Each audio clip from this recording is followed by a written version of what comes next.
Hey guys, welcome to Univenter channel. My name is Dasha, and today we're going to talk about studying in the US. So American universities are one of the most international universities in the world. So education in the US is the great chance to get exposed to different cultures, to get acquainted to different people, and to create this international network. And if you guys think that education in the US is something that you would like to explore, keep watching this video, because today I'm gonna talk to Niran, a PhD student at Florida International University, and we're gonna talk about how to prepare documents, how long it takes, and what are the most useful tips to create a successful application. Hey Niran, how are you today? I'm very good. Very good. How about yourself? Nice. So tell us about yourself. What's your major? What do you study here in the US? Yeah, thank you. So my name is Niran. Acquainted. I'm studying for PhD in International Crime and Justice. This is my first semester. I started in August of this year. I'm originally from Nigeria, born in Lagos. Attended University of Ibadan. Then I wanted to do my master's. I actually read law for my bachelor's and my master's, and then I decided I was going to do criminal justice because it's related to the area of law that I really have passion for, and that is criminal law. So I'm here now at Florida International University, studying for a PhD in International Crime and Justice. Yeah, that's very interesting. And why did you choose this university, or what was the most important for you when choosing where to go? Maybe the particular program, or the country, or like the university? So for me, it was the program itself. There was nothing much about the university, but the program. I saw that mostly you find criminal justice as criminal justice in most of the schools, but this is international sort of, criminal justice, and that was the attraction for me. And the nature of what I wanted to study also, my aim is to sort of be an expert in restorative justice and hate crime, and looking at this particular department, they have sort of connected to the community in these areas. So they're not just doing criminal justice just on their own. They are also connected to maybe the law enforcement, and that partnership sort of contribute to my decision making in choosing the school. But above all, the department, the fact that it has some international piece to criminal justice program. So those were the reasons why I decided I was going to apply. Yeah, that's very interesting. And what was like your whole admission experience? Like, when did you start preparing documents? How did you apply for the scholarship? Good. So first of all, it was during the COVID, so it was a bit different. I had applied I think 2020 or 2021, and because of COVID, we're not sure what's going to happen, because the immigration system there was changing from time to time. They were not sure if we should be allowed to come in or we should stay and do it online, but eventually the decision came around June of 2022, that I was accepted, but you have the admission and not funding. But most of us, we don't have the capacity, the financial capacity to fund the education to study. So then you have to wait whether you could get funded, and that most times determines whether you want to go or not go. So then I was so fortunate that I would say I had a conversation with the faculty and all of that, and they just told me that I should just be on the lookout. If there's any opportunity for funding, they will let me know. And about 2 weeks after, I just got an email saying that I got funding for the PhD, and that was when you realize, oh, I really this have to go. You know what I mean? So that was just my own experience, though. Admission, it was good, but you can't be sure unless you know that you're going to be funded. So once funding came, I was super happy, and oh, this is what I really want to do. Yeah, so that's really inspiring. And how like the whole admission process is difficult, and sometimes it's really frustrating. And what do you think, like, if you had someone to talk to, for example, like a mentor or a student, would it be more easier for you to understand the whole process and different deadlines and everything, especially for the international students? It's way different, like it's more complicated than for the American students if we speak about the United States. So if you have someone to talk to about the admission process, maybe it would be easier for you. What do you think?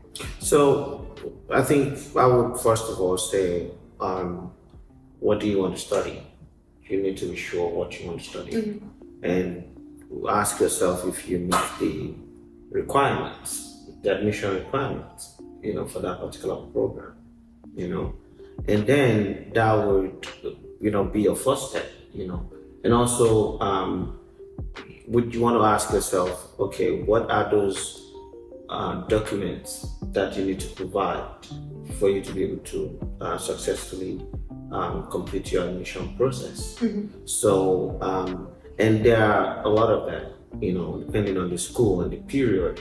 So for PhD, for example, during the time that I applied, GRE was waived, which was a good thing. Yes, right. But you have to find out if you have to write GRE, and if you're not I'm from Nigeria, so it's an English-speaking country.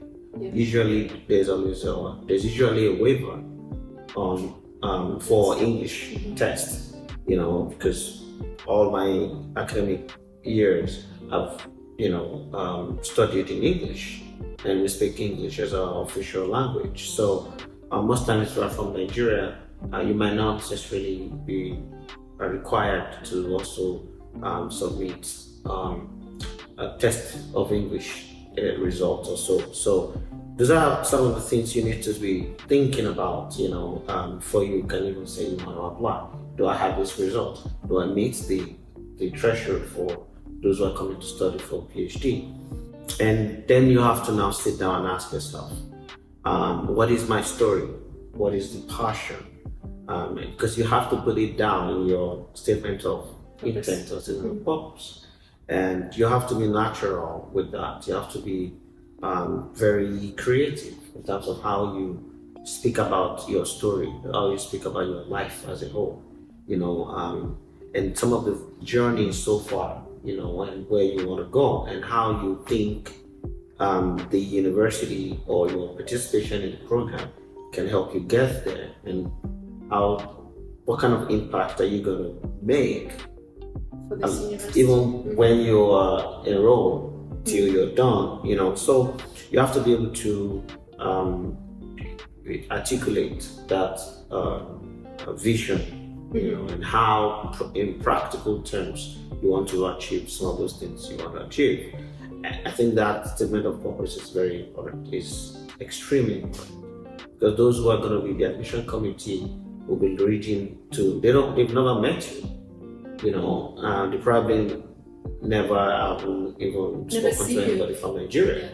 But you want to sell yourself, you want to describe your situation, you want to introduce yourself, and you also want to market yourself. So you have to do a good job at that. So that's one. Another thing is you also need to have maybe 2 or 3 people who maybe during your degree or your master's, could write on your behalf to say, this person has character, this person is also capable to, To go study, through to this work. program, and we can state based on our experience while he was this school that he was doing great, and all of that. So if you consider him for this admission, it'll be a good addition to your faculty or to your department. So you have to get people who can actually write on your behalf that way. So most times they ask for 3 and sometimes 2. But in my case, I think it was 3. And you have to make sure you follow with those who maybe, because they're not going to ask you to send them that request directly. They're going to send them a link or send them a request, So you need to monitor. Have you received this request from this university?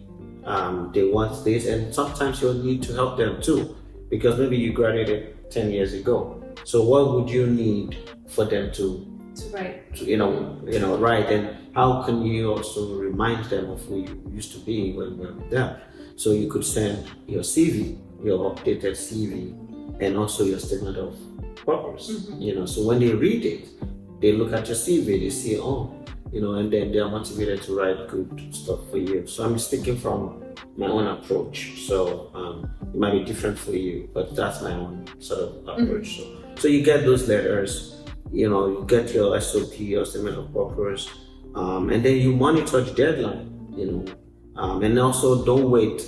So if you give them a period of time and you're not hearing back, shoot them an email and say, I don't know what the status of my application is, and all of that stuff. So I think that was my experience, as a whole. And I had a relationship with the grad admission coordinator through emails, because I was following up if there was anything, and also you need a transcript. That's also very important. Yeah.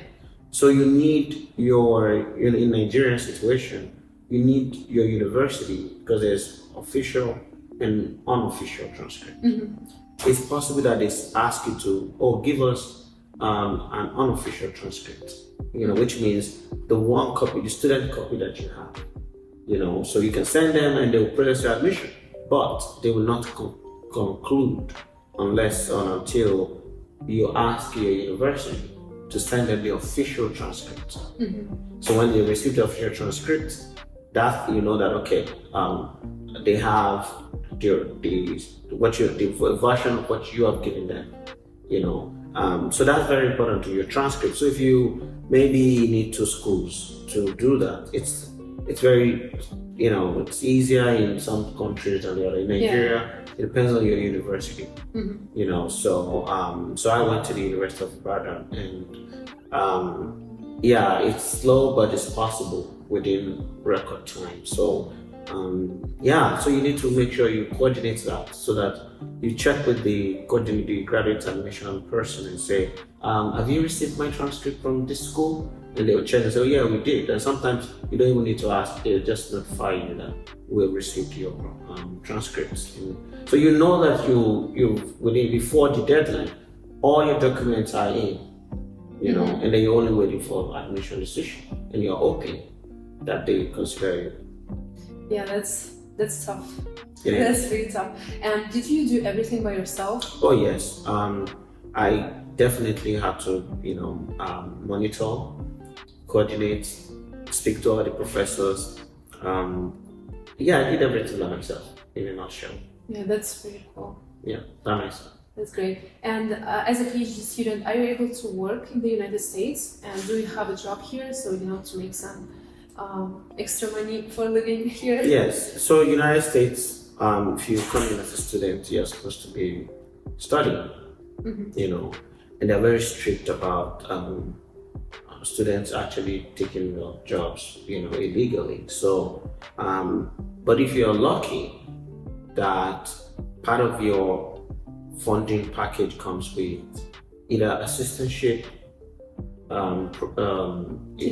teaching assistantship, or a research assistantship, or they can call it so many things. It means automatically you're gonna be also working in that school on campus, which is good.